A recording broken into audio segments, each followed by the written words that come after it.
What's the good word, y'all? It's your boy DKB here. So back again, just felt like moments after the Corey Davis unretiring news hits, we get a report from Diana Rossini in The Athletic saying that the New York Jets have spent this offseason trying to shop Alan Lazard. Now, at face value, this shouldn't really be a surprise, right?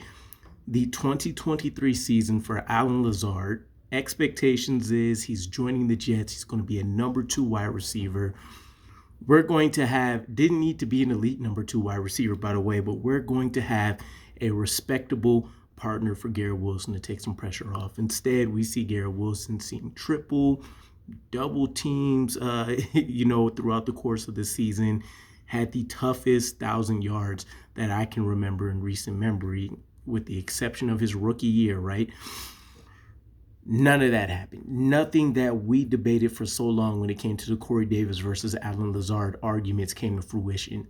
Not only did Alan Lazard hinder this offense in numerous ways, right? There was he didn't see the field for all 17 games for one, let alone I think he had a nick or two, but then also playing so porously that we ended up making him a healthy scratch for, I want to say, 4 games over the course of the 2023 season. Barely put up, I think, somewhere in a range of 275 yards, barely eclipsed 30 catches. And I don't think he scored a touchdown on the season, right? Between penalties, between him not being able to catch the ball consistently, some of the lackluster route running, and even the run blocking, which we thought was going to be a plus in his game, at least as a close, adequate replacement to Corey Davis, even that wasn't much to speak about because it usually followed along the heels of a penalty or between the lack of the offensive line consistency and then just him seeing like he kind of, called it quits on the season early. It wasn't where it needed to be, right? He failed in literally every area that you can as a wide receiver. Lack of catches, lack of impact plays, the penalties, the hindrance to the offense, and then ultimately not being available due to a combination of health and performance. So when you look at all of that, you would expect the New York Jets to be trying to run away from this guy as much as possible. But towards the end of the season, we kind of sold ourselves again, I feel like, on the fact that Aaron Rodgers is returning. They have a history. We've literally seen Alan Lazard improve year over year during his time at Green Bay with the tutelage of Aaron Rodgers, rising up to the fact that at one point he became their number 1, right?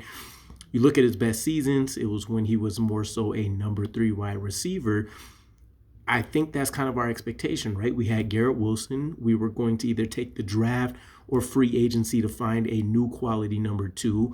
You got to factor in slot wide receivers at this point in time. So the assumption is Xavier Gibson or a free agent pick was going to be our slot wide receiver, and then Alan Lazard is penciled in as your number 4, right? Which in an ideal world is a perfect situation for him. He's technically your 3/4. As a 4, he doesn't necessarily have to bring special teams ability. That's going to be more so your 5th and 6th slot. So kind of the perfect placement for him. And if he did end up outperforming again with Aaron Rodgers throwing the ball this time, even better, right? Maybe the rookie isn't ready. Maybe a free agent guy doesn't acclimate as quickly. It is what it is. You can feel a little bit better about it. But ultimately, taking a look at what a trade would do, he has a fully guaranteed $10 million for the 2024 season. I believe I saw that we save about $3.3 million, something like that, if we can trade him. And I think the number jumps up to around $7 million if we do it after June 1st. I don't want to be shocked by the end, right? To think that in this day and age, you could do so bad, you can underperform projections so porously that the team doesn't care about the 4-year contract that they just gave you. And honestly, you break it down as more of a 2, maybe a 3-year type of deal, but still, this is a huge fall. And I wonder at what point that the Jets brass finally decided we just need to part ways here, and what impact would that also have on Aaron Rodgers, right? We spent a lot of the offseason clowning Joe Douglas and Robert Saleh for basically bending the knee to Aaron Rodgers and fulfilling every wish that came across the desk, right? Now it kind of seems like we're peeling the onion back a little bit more, and you're starting to see maybe a little bit more pushback, a little bit more of Joe Douglas reclaiming that GM job. And maybe it's to the detriment of Aaron Rodgers, maybe not, right? But ultimately, if you just look at it on paper, right, for the stat watchers, barely 300 yards, again, maybe one, but I'm pretty sure no touchdowns, a terrible catch percentage, didn't play all 17 games. You would look at that guy and say, he's probably a 4 or 5 or 6th man in a wide receiver rotation anyway. So we're really not losing that much. Is more so the, I guess, the sadness once again that the New York Jets have missed tremendously on another free agent addition, right? There's a huge scorch across Joe Douglas's track record there, but I will give him kudos for trying to get out of a potentially volatile and bad situation early. But that does leave question marks, right? You felt good if Allen Lazard did end up being your number 4. We already haven't made really any moves in free agency at the wide receiver position at all. So what gives? You could double dip in the draft. Again, there's still options out there in free agency. Looking at Corey Davis now, Mike Williams out there, Tyler Boyd. We talked about Hollywood Brown being a decent option. Gabe Davis is to the Jaguars already, so he wouldn't be a selection, but still.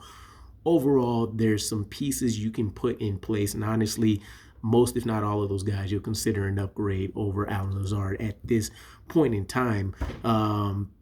But yeah, it's an interesting dynamic going on here.